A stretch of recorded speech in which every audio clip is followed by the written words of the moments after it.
Honestly, I feel like if more players played this way, they would have a much better time, and it would take a load off of the mind of the game master. This is frustrating, and it shows a lack of respect for the other player characters. Everyone is a little annoyed and frustrated. I'm not trying to be mean, but that's how everyone feels, especially the game master. The game master's sitting there like, oh, come on. Like, I'm trying to run this whole combat, and you're not even paying attention. That's how they feel, friend.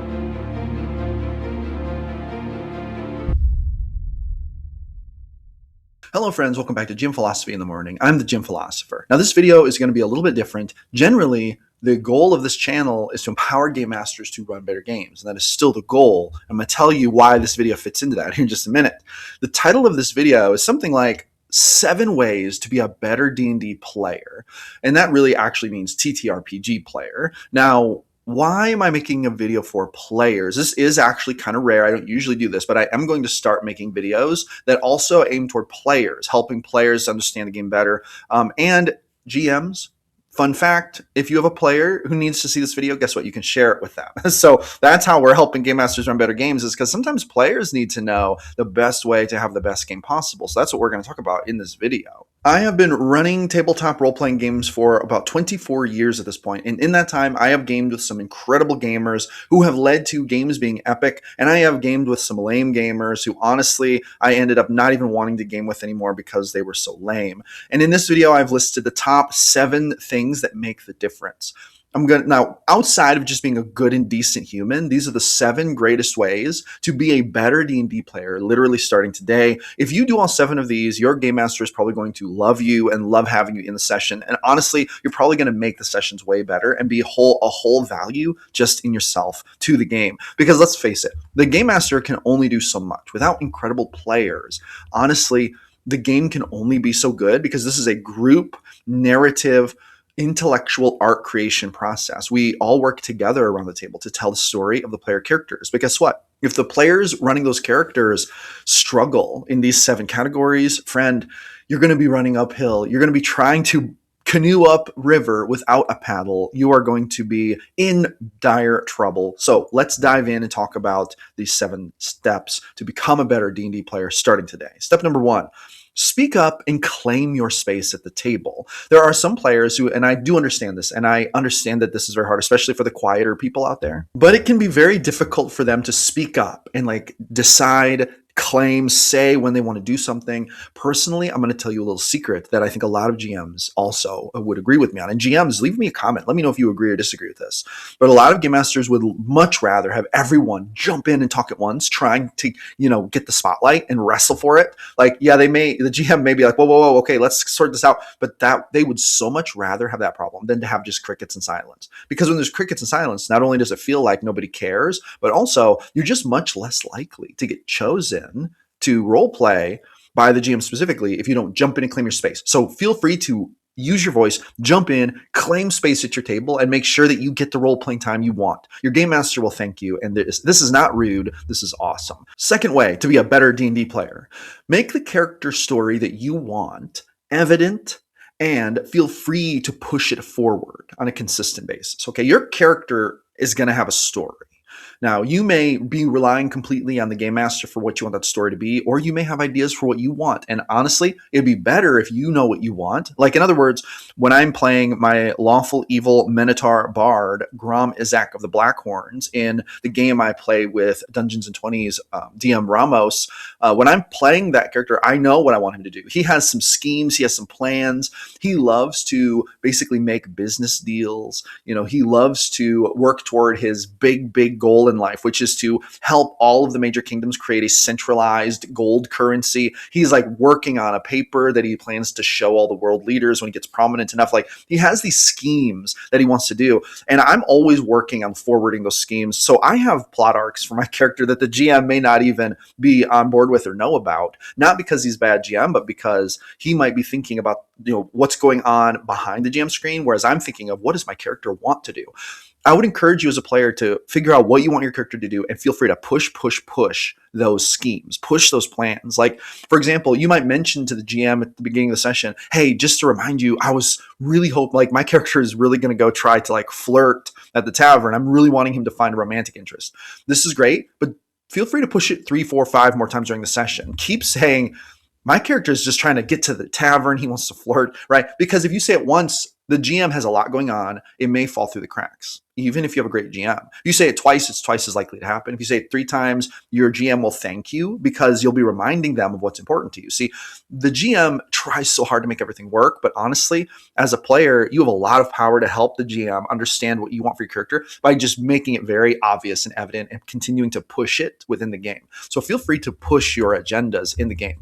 DMs, drop a comment. Let me know if you agree with me on this one. I love it when players do this. I feel like it takes a load off my mind because it helps me to understand, oh yeah, this player, this is what they want to do, and this is awesome. I want to help them do it. And the fact that they keep reminding me of it reminds me that it's important to them. And so I want to do it even more. And that leads us to method number 3, which is very important. Great way to be a better D&D player. Find great reasons to stick with the party and keep the main group together. I understand that there could be so many reasons to split away from the party. There are going to be so many reasons to go off on your own for a little bit. There are going to be so many reasons for these things. However, every time the party gets split, the GM is tasked with this issue of trying to still give everyone great playtime when they're not in the same place. And to be honest, the overall efficiency of the game is going to suffer. I do understand that sometimes it's going to happen. And as a player, I always think to myself, the only way I'm going to split from the party is if I'm totally okay with having quite a bit less roleplay time in this session. If I'm okay with that and the story of going off on my own is worth not roleplaying as much, then I'll do it. Because in my mind, I think I have to be willing to sacrifice some roleplay time if I want to go off by myself.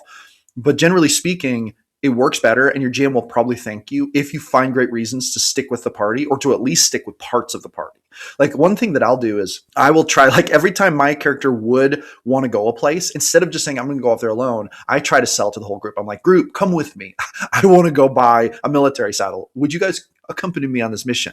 It's like I'm trying to bring the whole group with me. And I know that the GM would likely appreciate this in most cases. I definitely appreciate when player characters do this. I think other GMs probably do. Once again, GMs, drop a comment. Let me know if you agree with me. But players who do this are so nice because they're literally helping the GM keep the group together, which is so powerful. And I think a lot of players just don't understand that, like, the game master is they're trying so hard to give everyone good playtime, and it gets so much more difficult when everyone splits up because then you have these big dead zones where people just don't get the chance to be in the spotlight as much. And the GM hates it when that happens because it makes them feel like they're not doing as good a job giving people spotlight time.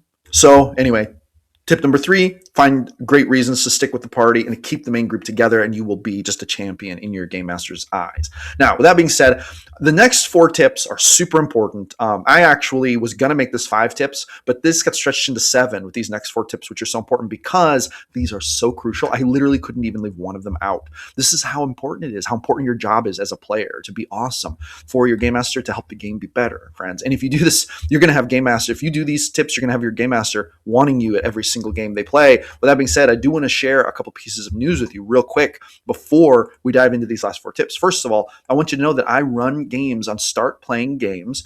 I have paid games available. I have one-shots, 5-session ARC campaigns, 10-session ARC campaigns, and full-blown level 1 to 20 campaigns all in motion right now. If you would like to game with me, the GM Philosopher, and check out one of my games, friends, I encourage you to check out my game listings. You'll find my Start Playing profile linked in the description. Right now, I'm running 2 different iterations of The Darkest Dawn. One of these parties is currently full. The other one still needs players. The one that needs players is on Wednesday night. That's a grimdark fantasy setting, levels 1 to 20 campaign.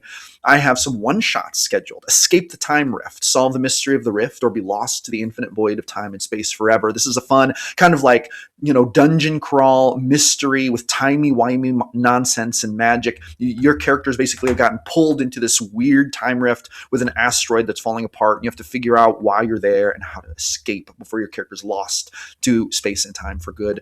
I have a 5-session ARC adventure called the Blackmire Covenant. This is brand new. It takes place in my homeworld of Genesis. Stop this deep bog cult from rousing their dark dragon lord from his slumber before it's too late. If you like swampy mysteries in the bog with strange swamp people doing swampy cult things, and then there's a black dragon, well, this would be your jam. And of course, this campaign is actually designed that it could go on and become a full-fledged long-term campaign if the players are all down for it and want to keep going. So that's awesome. And then I have, I'm really excited about this one. This is actually a pure theater of the mind game. So there will literally be no VTT used in this game. I'm taking a step back toward theater of the mind. A lot of my games will have, I run them on Owlbear. We do the battle maps. I do pictures of the scenery. I do a lot of visuals, but this game, The Shattered Crown of Vale Crest Hold, is actually a 10-session adventure arc, completely theater of the mind. The Lord is dead, and heroes have been summoned to investigate. Will you discover the fate of Vale Crest before it's too late? So basically, the Lord has passed away, and then the royal family has disappeared. He has a daughter and a son and a widow, and no one's really seen or heard of them. A shadowy right-hand man to the Lord, who was with the Lord, basically the hand of the Lord, has taken power.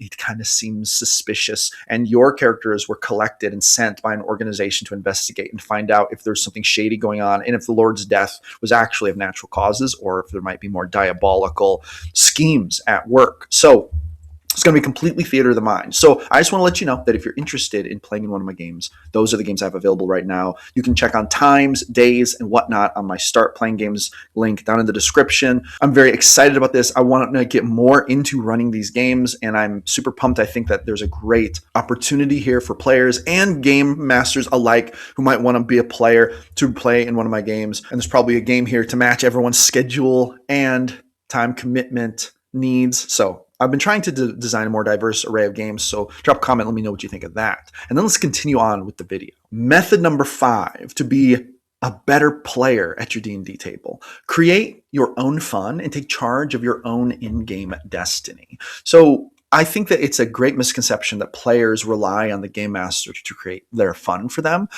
Personally, I find it, when I'm a player, very fun to role play my character, pursue the schemes he wants to do, deal with situations the way that he wants to deal with them. When things come up, deciding whether or not he's going to ignore them or take action. Like, this is very fun for me, and I'm not afraid to step even further into it, make my own adventures, make my own schemes, launch my own little adventures, go looking for weird things that I want to do, right? I'm always thinking, how can I take charge of my character, find my own fun, create my own destiny without even relying on the GM for it? And I'm going to be honest, friends, game masters may get annoyed at me about this, but I don't think they do. I think they really appreciate it. It's really hard for me to get bored as a player because I'm so proactive about launching into my own character's destiny, probably running way ahead, and the GM's probably being like, whoa, slow down. I wasn't even ready for that yet. That's probably what GMs are thinking. But honestly, I feel like if more players played this way, they would have a much better time, and it would take a load off of the mind of the game master. So create your own fun, take charge of your own in-game destiny. Do not be afraid to go out there and do what you want to do in the game world. Your GM will thank you for it. Let's go to tip number 6.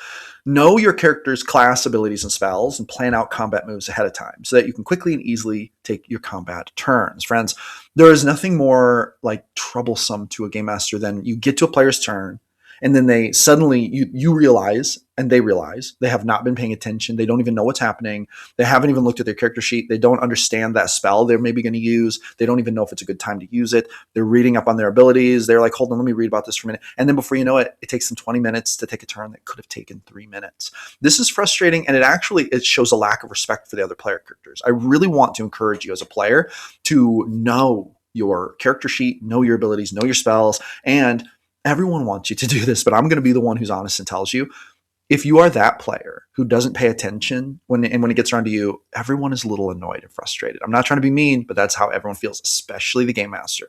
The game master's sitting there like, oh, come on. I'm trying to run this whole combat and you're not even paying attention. That's how they feel, friend. Now, I'm not trying to be mean, but this is an opportunity for you to step into being an awesome player and having your turn already. I literally have a flow chart for my character. So when it's my turn, I'm not going to lie, I not only get everything done I want to do, but I get it done in less time than I think most other players, because I just I know exactly what my plan is. I'm paying focused attention. I'm a really good player, guys. Any GM would be very lucky to have me playing in their games, because I'm a master at this particular thing, because I know from the GM's perspective how hard it is to run games and have players ignore this. So it's really important that you understand your character sheet, understand your abilities, and really have your turn planned out. So when it gets to you, you can be like, all right, here's what I'm doing. I'm going to do this first. I'm going to move over here. I'm going to cast this spell. Then I'm going to use this ability to enhance it. Then I'm going to move over here. I'm going to use this and this and this and that, and boom. Let's make some rolls. Turn is done, right? And at higher levels, the truth is some spells will require a bit more work. For example, even the level 2 spell suggestion, you're going to make the suggestion. You should have it all planned out ahead of time, 25 words, but obviously your DM is going to have to roll some saves and is going to maybe even take a minute to process how that suggestion might unfold. That's okay. You did your part by deploying it quickly, and now you can sort out the extra things. But listen, the fact that you deployed quickly gives you time to sort out those extra things. What if you had not even realized what your turn was going to be? Took you 20 minutes to figure out you were going to cast a suggestion. And then once you cast it, there's another 8 minutes of trying to figure out how it's going to deploy. Pretty soon, friend, you just took up a half hour of game time, which is a lot of game time. And honestly, turns like that can really actually ruin combats for everyone else. So just don't do it. Make sure you understand your character. Make sure that you're ready to take your turns. This is a bare minimum for players. And if you do this, you're such a better D&D player. And your GM will just thank you so much for being efficient like this. And this brings us to the final tip, number 7. And I think this might be the most important tip. This tip is so often ignored by players. Most players do not do this. I'm very fortunate. Generally speaking, if players stay in my games, it's because they're this type of player. And I really, really love having this type of player in my games. Here is what you can do. The 7th and most important tip for how to be the absolute best D&D player possible. Simply pay attention to the game. Avoid looking at your phone, browsing other things online, watching shows while the game's going on, etc. Stay focused on the game and the story. Learn how to enjoy being a more immersive role player. Learn how to enjoy listening to other player characters take their turns. Imagine what's going on in your mind's eye. Actually pay attention to be present. We are here at the game table for a few hours every week, if that. And this is a very important and fun game, but you take away from it so much for yourself when you don't pay attention. Every time you look at your phone and browse because you're getting a little bored, you're not actually bored. Your brain is used to getting constant dopamine hits from scrolling your phone and stuff. And honestly, if you put that away and you focus on the game, you're going to find so much richness, so much joy, so much pleasure in this hobby. And this is just the number one most important piece of advice. So make sure that you do pay attention to the game. Your GM will thank you. You will literally make their day by being focused and zoned in. Avoid looking at your phone. Avoid browsing other things online. If you're playing on VTT, don't be like watching videos over here, Facebook over here, YouTube over here, and then just paying attention when it's your turn. That honestly is the type of player that most GMs don't want to play with. And I'm being honest with you, friend. And it takes away from the energy of the game, takes away from the fun of the game. But when the player pays attention and is zoned in and is really on it, this makes the game so much more fun for everyone, especially the GM. So that is the number one way. If you do that just right there, you'll make a huge difference in the game and it will be so much better. Friends, that's what I think. Drop a comment. Let me know if you agree or disagree. Let me know your thoughts about this. I really appreciate you watching my video, and I hope you come back for more. Thank you so much for coming back for another episode of GM Philosophy in the Morning. Empowering game masters to run better games is the goal here. I will see you awesome people on the next one.